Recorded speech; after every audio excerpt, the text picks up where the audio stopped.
నమస్తే అండి. నా పేరు రమేష్ బాబు అండి. భద్రాచలం నుండి వచ్చాను. ఇంతకుముందు డయాలసిస్తో చాలా ఇబ్బంది పడేవాడిని. 9 నెలలు డయాలసిస్ నడిచింది. తర్వాత అప్పుడు స్టార్టింగ్లో నాకు క్రియాటిన్ 18 పాయింట్స్ ఉండేది.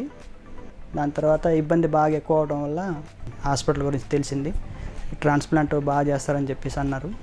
హాస్పిటల్ గురించి చెప్పారు. దాని ద్వారాగా ఇక్కడికి రావడం జరిగింది.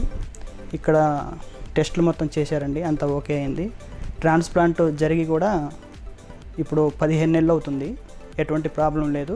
ప్రస్తుతానికి క్రియాటిన్ నార్మలే ఉంది. ఇప్పుడు అన్ని పనులు చేసుకోగలుగుతున్నాను. ఎటువంటి ఇబ్బంది లేదు.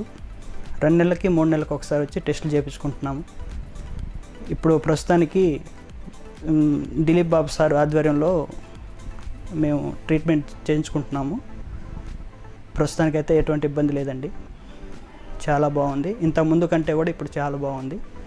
మాకు మా ఆవిడే డొనేట్ చేసింది కిడ్నీ.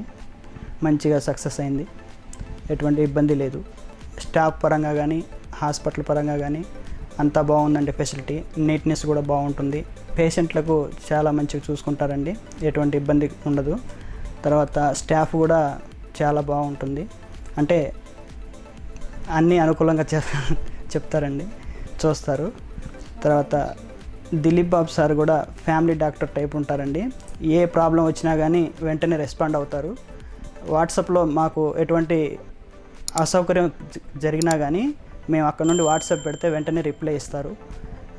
దాని ద్వారాగా మేము అక్కడే ఏదన్నా మెడిసిన్ కావాలన్నా కానీ మేము అక్కడ తీసుకొని యూజ్ చేస్తామండి. అంత దూరం నుండి రాలేకపోయినప్పుడు వాట్సాప్ పెడతాము. సార్ వెంటనే రెస్పాండ్ అవుతారు. హాస్పిటల్ కూడా చాలా బాగుంటుందండి. ఇక్కడ అందరూ కూడా బాగానే రెస్పాండ్ అవుతారు. ఎటువంటి ఇబ్బంది లేదండి. థ్యాంక్ యూ అండి.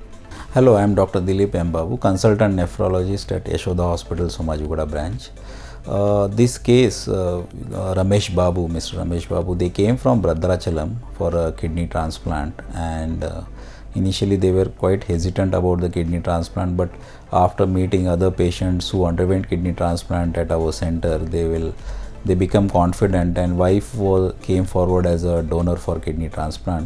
Immediately after transplant, this case has suffered. Actually, he suffered a lot of complications immediately after transplant. He developed infections, and his blood pressure has gone down too low. He developed a liver dysfunction also, and multiple organs have been affected after the kidney transplant due to infections, which we have taken care the support of our intensive care team and infectious disease specialist, and we treated these patients with the help of our hepatologist. And with all this teamwork, his infection got controlled and liver functions improved, and he was discharged at day 10 post transplant with kidney function with creatinine of 0.8. Now almost I think 1.5 years over after the kidney transplant, both wife and husband are doing well, and the patient's creatinine is also normal. They started their routine activities and they joined the job also, and they are happy. Thank you.